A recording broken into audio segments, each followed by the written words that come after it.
All right, time to get down to the Mr. GLOAT podcast, ladies and gentlemen. Today, we are coming to you live, ladies and gentlemen. This is the second part of Madison Square Garden, MSG, the MVP promotions of Jake Paul Promotions. This is the Amanda Serrano versus Katie Taylor 3 pay-per-view review of part 2, ladies and gentlemen. Yesterday, guys, or I would say a couple of days ago, depending on when this video is uploaded, we had to talk about Chanarka Johnson and the main event for the preliminary finals of the show. After having a great start from a middleweight 3-minute 8-round fight, from a domination of a 10-round fight for an interim WBC super lightweight title, former undisputed champion from the UK, to a controversial 8-round fight against two girls that I didn't really care much about, but it was controversial, to Chanarka Johnson not just being the first Australian, but the first New Zealand to ever become undisputed champion. So technically, there's a lot of great history going on right now, and considering this, we're only halfway done. So with that being said, ladies and gentlemen, let's get down to the next competition. So before, guys, we can talk about the information and other updates that have happened right now. Even it is today's Monday. There's a lot of information out there, but I'm going to save some of the information for my topics next time, which might be probably another day, because at this moment, I have a bunch of podcasts I'm going to release as we speak. Yeah, like on the 15th is going to be this video. On the 16th or maybe the 17th, I might do another video. On the 18th, I'm going to do my review for my Alexander Usyk versus Dubois 2 prediction and what I'm going to think about the show. Even though it's just the main event I'm more important about, so I'm not going to talk about all the fights, just like this one. But yeah, we'll see what happens. So, Ellie Scottney versus Yamileth Marsado. So guys, after 5 years and under 8 months, Yamileth Marsado has defended out her WBC title in the super bantamweight for a long time. She held the title a long time, since 2019, just like Amanda Serrano and her featherweight titles, and the middleweight title that Clarissa Shields still has in the ring since April of 2019, which is still the longest reigns in history. So this was all for nothing, as she was going to pull out an interesting victory here. It might have been Ellie Scottney, and I was expecting something was going to be controversial for Ellie Scottney, but not what I expected. The fight went on as decency, and I'm not going to get to the information as much because it was a dominant fight.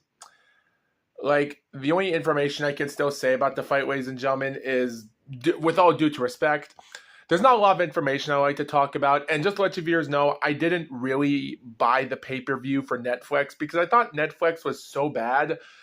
I just didn't think it was going to work out as some people expected. But so I did try to follow on information and other highlight footage as best I could. And to be honest, was it worth it? Technically, the only information I could get out of it was pretty tough for what it was. So the first couple rounds, guys, when I saw Ellie Scottney, because at this moment, guys, here's the information we have to know about the fighters. So some of the stuff I wrote down on my notes isn't that much to talk about, with all due to respect. Both ladies were slamming, throwing punches at each other, and with Scottney throwing the better work out of it. Like, Yamileth Marsado, like I said before, Marsado has been fighting since 2014, and she's held off title wins since, and she's not much of a knockout person with 5 knockouts, but I think with Ellie Scottney still having 0 knockouts out of 10 fights, and this is her 11th fight, so you could tell that this was going to be a points decision.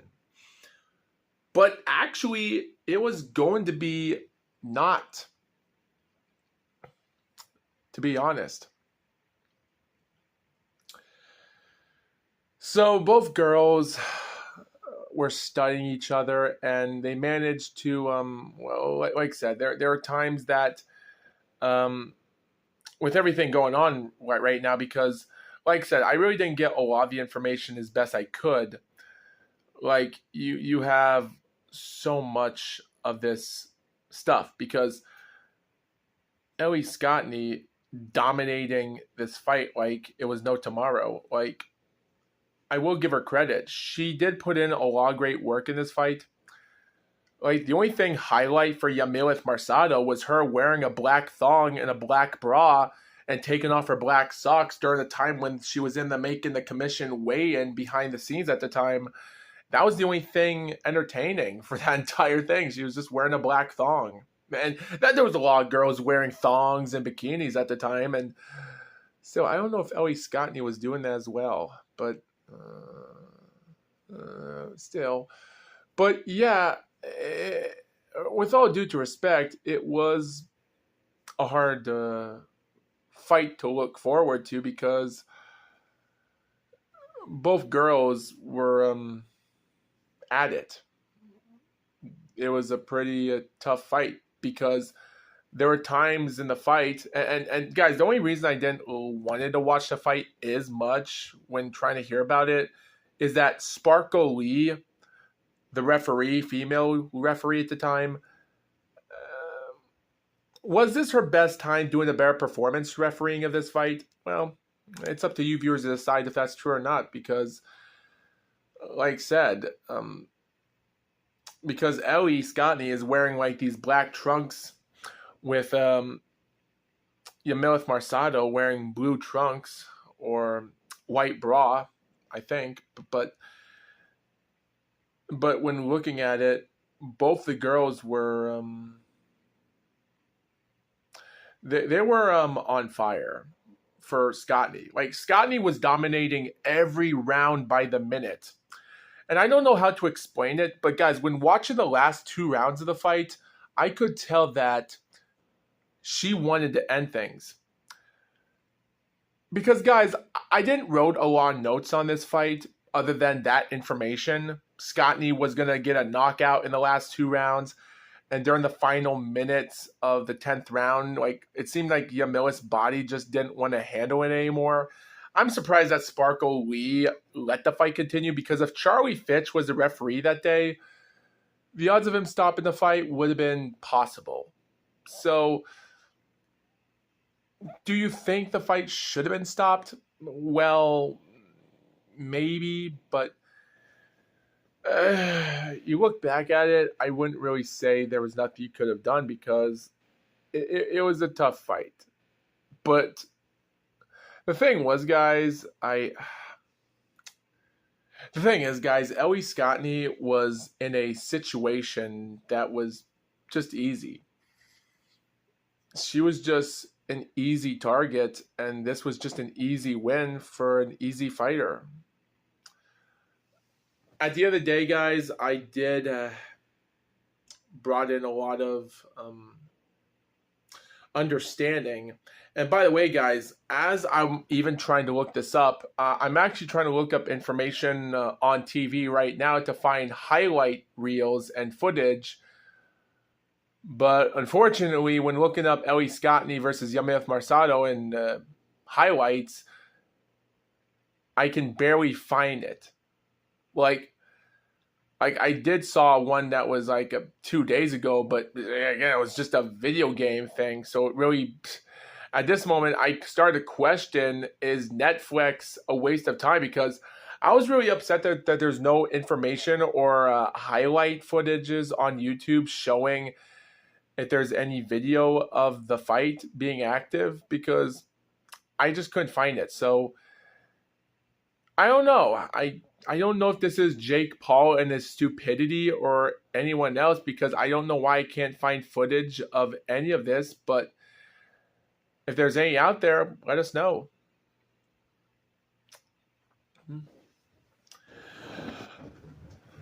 Finally, Savannah Marshall versus Shadicia Green. So I managed to stay down after the fight. It was a pretty interesting fight but guys, just to let you know, this was going to be interesting for me to even look at. To look at. Both girls throw each other from point A to point B. And when looking at it, it was almost like seeing like so much brutality. Like, I don't know how to explain it because you have Shadecia Green, a woman that barely won her fight in 2024 twice. Savannah Marshall has been out of the ring for 2 years, and I'm questioning, is there anything worth watching about this? Because at this moment, I was having moments that they better do something or else it's just going to get worse, because anything can go wrong with women in boxing that were stars, and if they mess this up, they're done. So I really did through a lot of questionable problems about this behind the scenes. So guys, I had a lot of heart. So Savannah Marshall comes into the fight. She dominates the first 2 rounds. By round 3 was a close round for anyone. For Shadecia Green to throw in the fight there. And then we go to round 4, where referee Thomas Taylor deducts Green for 1 point for holding, and Savannah dominates the round easily, so it's a 10-8 score. That moment, it was like this was Savannah Marshall's time. Like, she brought in the fight, she was winning the rounds, and that was it. I had the scores 39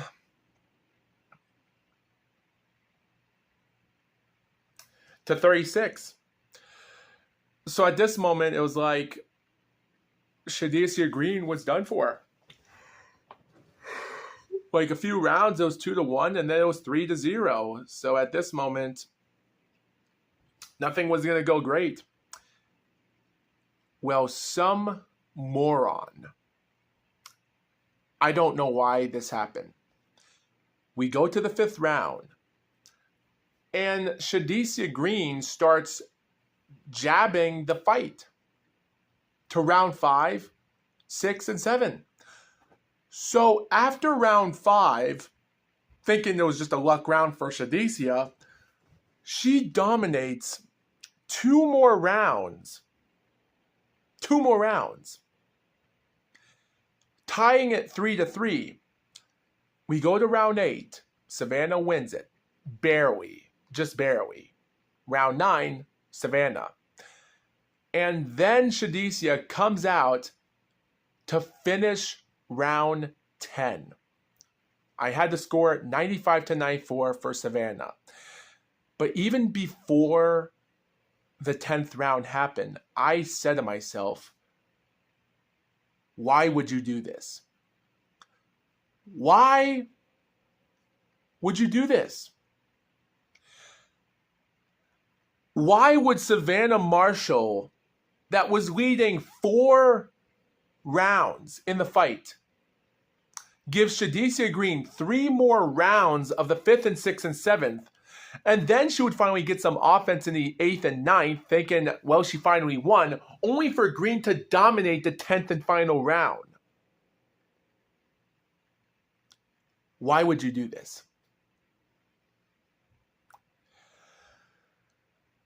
It's hard for me to watch the fight again because it was like, it's so hard. And guys, I can't even read my notes because I don't want to read anything I wrote about this, because it was like, why would Savannah Marshall screw herself? And guys, even though there's people saying that this fight was a robbery, this is karma. Savannah Marshall is the biggest moron in boxing. She cost herself that match. Whether if that 10-8 score in round 4 was legit or not, or maybe the 3 judges gave it a 9-9, I don't care. Savannah Marshall screwed her opportunity. For what?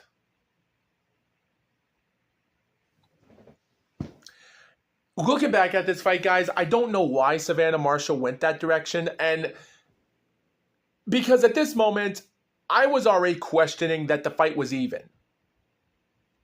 I suspected that the judges had it even. And at this moment, 2 of the judges were already having their rounds won by just a couple points. So technically, it wouldn't matter. While there's 1 judge, in my opinion, that was 85-85, Tom Schreck, in my opinion, I'll assume he was 85-85 even, he was the deciding person, in my opinion, to know who was going to win the 10th and final round. Shadesia got it, and at that moment, I don't understand why.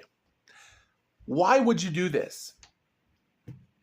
So Thomas gives it 95-94 for Shadesia. Now Max DeLuca had it 96-93 for Savannah, which, kind of. And Martha Tremblay, the female judge, oh boy, she had 96-93 for Green. But at that moment, at this moment, guys, did it really matter for me? People can call this controversial. I can just call this karma. This is what it's like when you've been out of the ring for 2 years and you have a woman that barely defeated a woman named Natasha that barely had 8 wins in her career with a few amount of losses, and she knocks down Shadesia Green by a rule knockout in round 7 out of 8 rounds in July last year, and Green barely recovered to win it. Come out 4 months later, and Melinda Watpool also dominated Natasha Spence a couple months later after that fight with Green, and she did better than Green, only to have her match lose the WBO World Super Middleweight title. And then in July, they unified WBC and the WBO titles, and this is what happened. And I didn't mean to say I meant to say IBF, but at this moment, why? Why would you do this? So technically, guys, so this is the thing. Ever since last several months ago, guys, when Franchon Cruz in the super middleweight barely had the WBC title and the WBA title, and she already picked off her win a year and a half ago in December against Green when she was 13-0 at the time, back in December 2023, and Franchon Cruz won. And now Green is finally coming out and wins the fight. Last month ago, Katali Ortiz got a controversial loss against Franchon Cruz. And at this moment, the odds of them having a rematch with Green and Franchon Cruz is a good chance, because I'm sure they wanted to see Savannah Marshall and Franchon Cruz have a rematch next year. But at this moment, this is actually fair enough to say who's going to be the new undisputed champion of middleweight, because if this is what we're going to get, you know what? Guys, I can't even read any of my notes because I was disappointed that Savannah Marshall did that to herself, and I rest my case. There's just no comment. No comment. Call it controversial, but there's just no way. There's just no way. Alicia Baumgartner versus Jennifer Miranda for the undisputed super featherweight titles.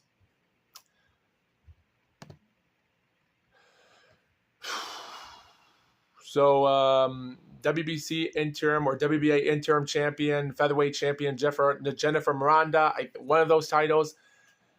She's finally moving up to weight class. She's an old woman at 38 years old, but due to her 5'6" tall height and surprisingly her reach advantages was different than Alicia, she came out there jamming in the fight.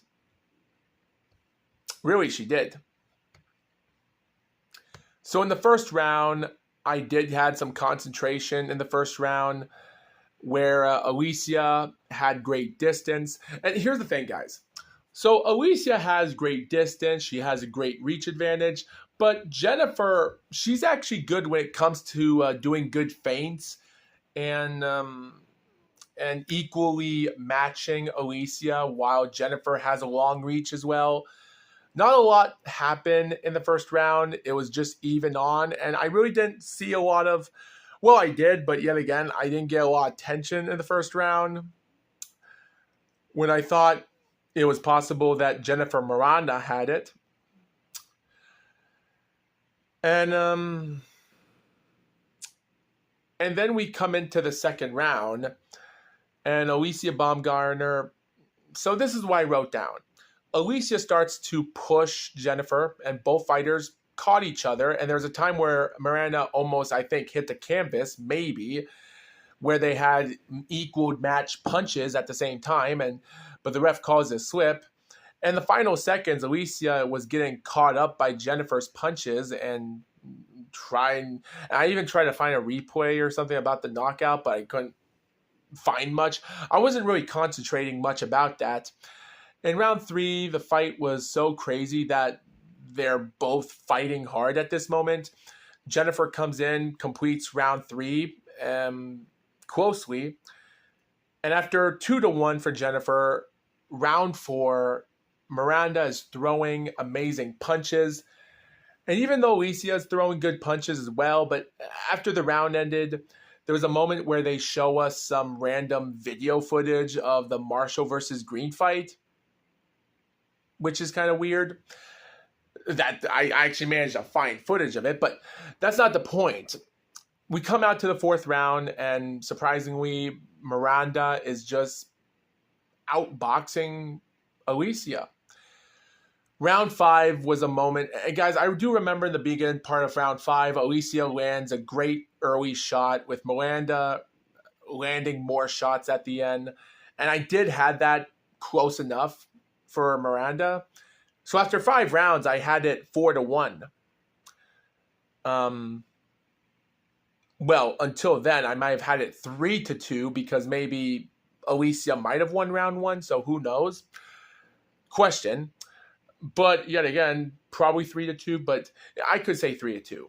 So we go to round 6, and both fighters put each other through top contention. And Jennifer, guys, Jennifer's jabbing ability and everything, she's holding off Alicia as much as he could. Like this Spanish woman, guys, we've had a lot of great moments of Spanish women competing in the athletic of the 400-meter run, and Spanish women just dominating competition this year, which is kind of crazy. So at this moment, I'm like, there's no way they're going to make this fight controversial. Like, if you give Alicia Baumgartner 7 rounds to 3 after this fight is over, after 10 rounds, that's just inaccurate.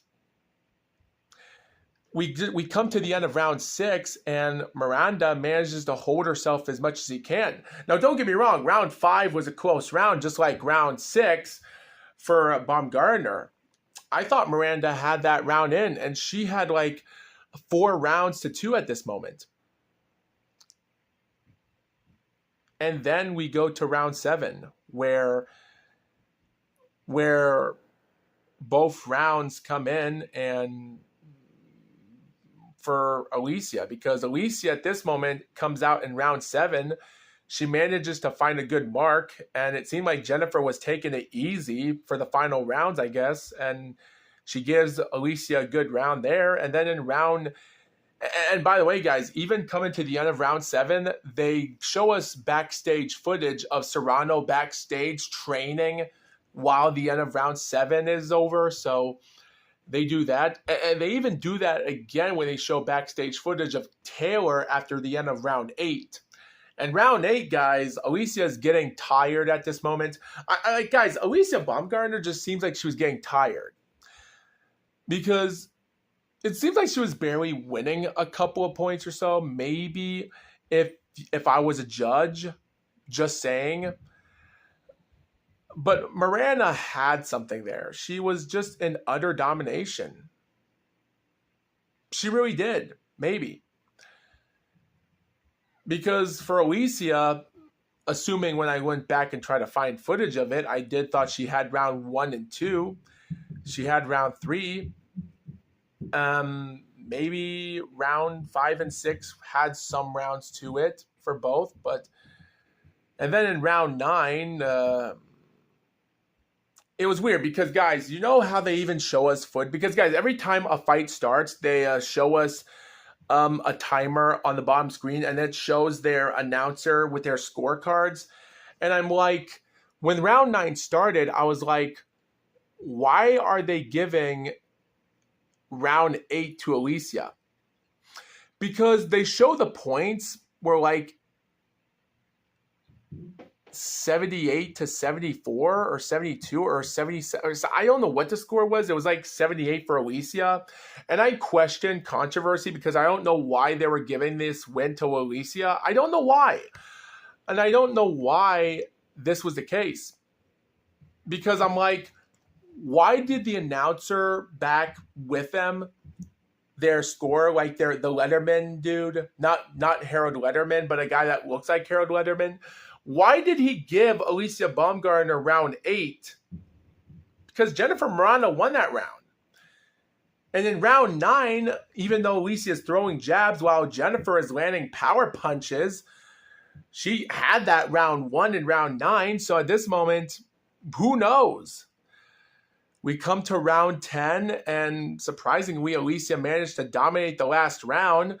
The fight ends where Jennifer is walking back to the ring, sobbing or something, and Jennifer is celebrating, jumping in like she won and pounding on the ropes. I believe she did win the fight. And I did say online and on stream for some places, I said that I had the score 95 to 94. But if the fight was determined a winner, I would say 96 to 94 for Jennifer Miranda. Because round 3 was a round for her. And round 1 was just a tick. Like, there wasn't a lot to it. And then round 4 for her. Round 5 would have been a close round for Baumgartner to win. And round 6, But Jennifer Miranda had a lot of things finished at the end of the 5th round and the 6th round. So depending on who you thought won. And then, of course, round 8 was a Miranda. And round 9 was. So it was close for 5 rounds for each. But for some reason, for some weird reason, so these 3 judges,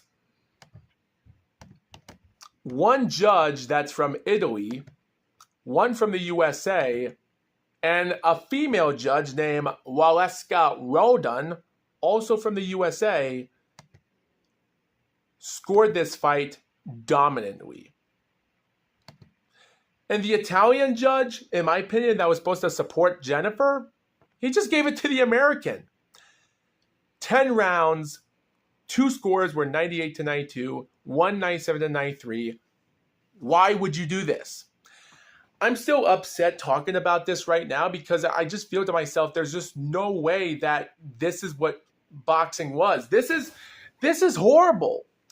And we're not even a half an hour into this podcast, and I'm already saying to myself, this is the worst.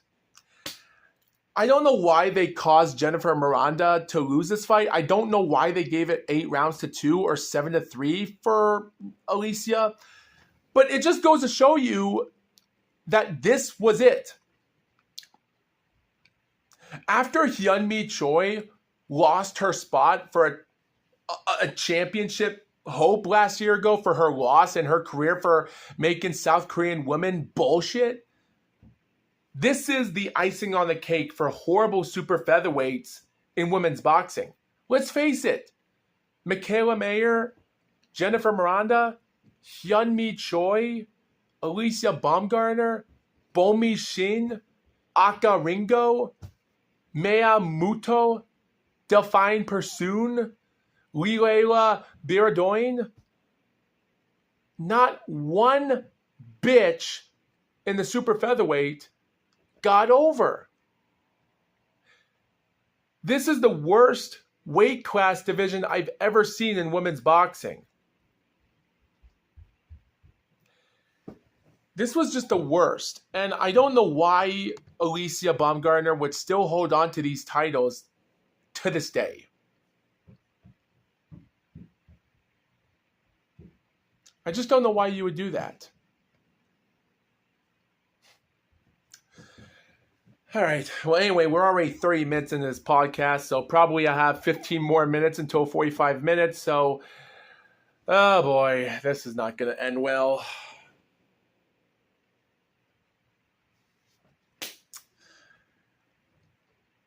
So, Amanda Serrano versus Katie Taylor 3. I've already talked about the past and everything else too many times, so let's just get to the fight. So the fight starts out pretty decent. So guys, this is what I had.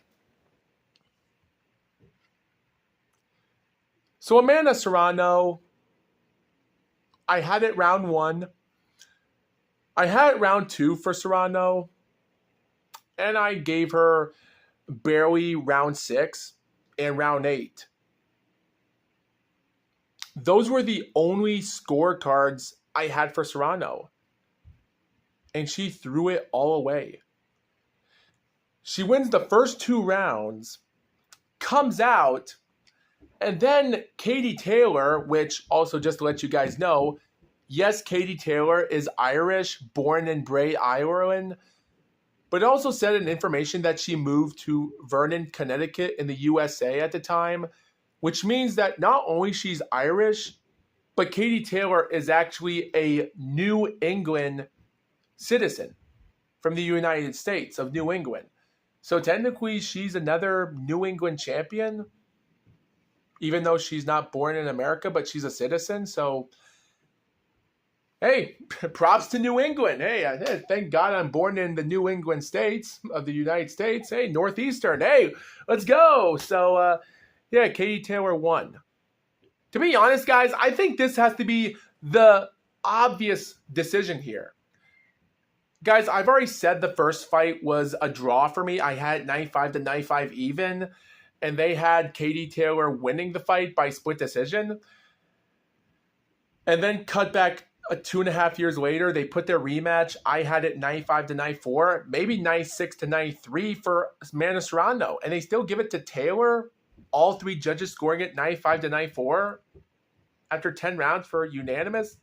Now this fight ends in a majority decision. I think that, guys, you know what makes this fight better than the Shadecia Green versus Savannah Marshall, or the Alicia Baumgartner and the Jennifer Miranda, or even better than the Ramallah Ali and Furtado fight? At least this fight wasn't controversial. I think, and by the way, guys, I think the Judge Mark Lyson, the guy that gave it 95 even, while the other 2 judges of Nicholas Ensault and Esnault and Steve Weisfeld had 97-93. I think the reason Mark Lyson wanted to make this a majority decision or something like that is just to make things interesting. Hey, Katie Taylor won the first fight by split decision. Let her win the second fight by unanimous decision. Let her win the third fight by majority decision. That's 3 ways to win fights by decision by the same fighter after 3 years, man, since April the 30th, 2022 in Madison Square Garden. And then they fight in the AT&T Stadium in Arlington in November the 15th last year. And now this again. Guys, you have to give credit. Like, Amanda Serrano did win rounds in this fight, but there were times that you would have given her probably just a couple rounds. Because the rounds she won easily were round 2 and round 8. Like round 6 and round 1, you could say Serrano won those rounds, but you can actually say Taylor won those rounds. So the 2 judges that had 97-93 had to be the most accurate judges of the entire show. And the ones judging Chineka Johnson versus Shredda Metcalf. But at this moment, guys, I don't want to talk about this fight because I really wanted Amanda Serrano to do something amazing, but they had 3 trilogy fights and it was all a waste of time. And it upsets me to this day that both girls to just, it's just bad. And now there's people online saying stuff that, oh, Amanda Serrano is a waste of talent. Oh, she's a bummer. She's a bum fighter. She's a waste of time. Guys, I'm not saying Amanda Serrano is a bad fighter. It's just her career has all been involved with taking on nobody fighters a little bit and scoring fights by knockout. Guys, Amanda Serrano wasn't meant to be a points decision fighter. She was meant to do nothing but to be a knockout fighter. And technically, that's the only thing about Amanda Serrano's boxing career is that the only thing Amanda Serrano has a lot than girls don't have in boxing is knockouts. Like 65.96 of knockout percentage with 31 of her 47 wins by knockout. And technically, she hasn't been getting a lot of that recently because she's been knocking out winners against, like, she took on great knockout wins in 2020 and 2021 and other great fights, but technically, that's the thing. Like, she's a 7-time weight class champion, and some of those wins were not by great fighters.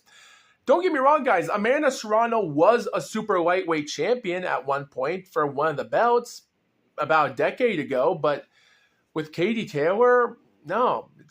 Guys, I did say to myself that even if Amanda Serrano did not win this fight, the least she can do is just say, you know what, strip out the title she has. Why don't you go to welterweight? Like, guys, Amanda Serrano, in my opinion, there's no need for a fourth fight because it's a waste of time. Like, say what you want to about Amanda Serrano. Like, she's boxed since 2009. So she's been out for boxing for 16 years straight. And this is her first time in her career that she's ever fought one fight in a year. She's fought more than 2 fights every single year of her career. And she's done it nonstop ever since. Except one in 2018, she only had 1 fight. But it's just so hard for me to look back at this because you had so much of competition. Because you have Amanda Serrano, the real deal, losing against Katie Taylor. And the thing was, she was 39 years old. Like, Katie Taylor is 39 years old, and she started boxing in pros when she was during her early 30s back in 2016. Like, guys, I would like to see a rematch with her and Chantel Cameron to see them pull their trilogy match against each other, but I don't know, guys. I don't know what to say. I really don't know what to say, guys. It's just, it seems like there's just so much problem here because, like, guys, I wish I can refer it to you viewers in a particularly light. But the only thing I didn't like about this is for 2 things. Because, guys, there's a lot of problems about this entire show. Because, guys, as of right now, as I'm recording this, and as I move to my new house here on July the 9th, which is crazy because it's like the 25th anniversary when WCW, World Championship Wrestling, had their pay-per-view called Bash the Beach 2000, known for Hulk Hogan's last appearance and Vince Russo's promo and Booker T becoming a world champion.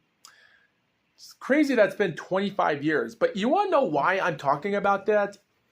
The reason I'm talking about WCW is that, guys, when we talk about WCW, if you watch WCW in the year 2000, this is not what we think about WCW. But when you watch professional boxing like this, this is not what we want to see. Now, guys, in all fairness, guys, I was entertained by Ellie Scottney and Yamileth Marsado trying to put a lot of heart in staying alive in that fight. Whether you think she won a couple rounds by some of the judges, who knows? And then seeing Shadicia Green come back strong and try to win fights and barely win rounds and then win the fight, which was a close fight. Don't get me wrong, it was a close split decision. Anyone would have won. And then you had the Baumgartner and Jennifer Miranda, and then the Katie Taylor and the Serrano 3 fight. And that's why I'm like, the last 2 fights were just hard for me to watch because I just felt bummed. All in all, I will give this a B+, just like the prelim. Because, guys, the first 4 matches on the prelims of Netflix are like a B+ for me. I give this a B+ as well. I feel like this show is decent for being a B. There's nothing controversial because, guys, all 8 matches on this show were entertaining. It really was. It's just, would I still think this is actually not entertaining than WCW in the year 2000? Because you look back at it, we don't want to watch sports that are this controversial, but when you see it happen all the time, depending on if Jake Paul is promoting any of these fighters for a reason, or maybe if Jake Paul's other promoter, Nakiso Bidarian, who is also involved with the MVP promotion, and he actually started his first promotion in June the 28th during the entirety of that show, and the Jake Paul and Chavez Jr. thing. So, and this guy's already built up a multiple of just matches for almost a month. He's already built up 4 shows already for Jake Paul and his MVP. And yeah, I'll tell you, I will say though, it's great that Jake Paul is trying to bring women's boxing to the highest, and I'm great at that. I do respect Jake Paul for doing that. I respect Jake Paul for doing that.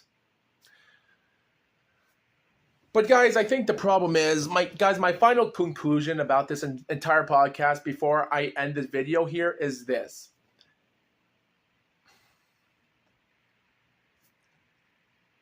This Madison Square Garden of Taylor versus Serrano 3 is not bad. It's just controversial. With a lot of fights. And guys, ignore the internet trolls and people saying boxing sucks because of this. But guys, at the end of the day, sports is sports. Like NASCAR has their own controversies with the double yellow line rule. We have controversies of NFL players, and sometimes you have an NFL official saying, oh, nope, not short to the first down. Nope, turn the ball over. The team has it. Or else you'll have a baseball moment where the umpire, it's out, it's full count, bases are loaded, and the ball goes straight down to the box, not even hitting the strike box zone. And of course, the umpire calls it a strike, or it's just an out. Like, it's just, so there's going to be a lot of controversies. It is, because at the end of the day, guys, just like Slap Shoes, guys, watch Slap Shoes, the YouTuber that does NASCAR videos. When he made a video of NASCAR's dam of legitimacy, talking about the dam, like when you make a dam and you have to make sure that there's no cracks or leaks or everything else. Because if you just make things the legitimacy of controversial, that dam is going to crack and it's going to spurt water out and the dam is going to collapse. And I think that's something we have to learn about. All sports, just like wrestling, boxing, hockey, they all have their own dams. So at the end of the day, I just think we have to live with that. Because at the end of the day, it is what it is. But you know what I'm afraid about? I'm afraid of what's going to happen in the next few days when it's time for Alexander Usyk versus Daniel Dubois. Is that fight going to be controversial? If the fight goes 12 rounds, the judges might favor it for Dubois, even if Usyk won 10 rounds and had 2 of them knockout rounds. That's what I'm afraid of. So we'll just have to wait and see, guys.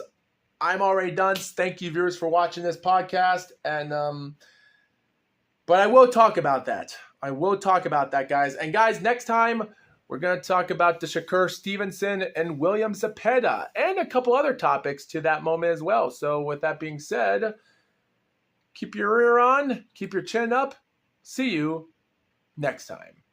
Bye-bye, everybody.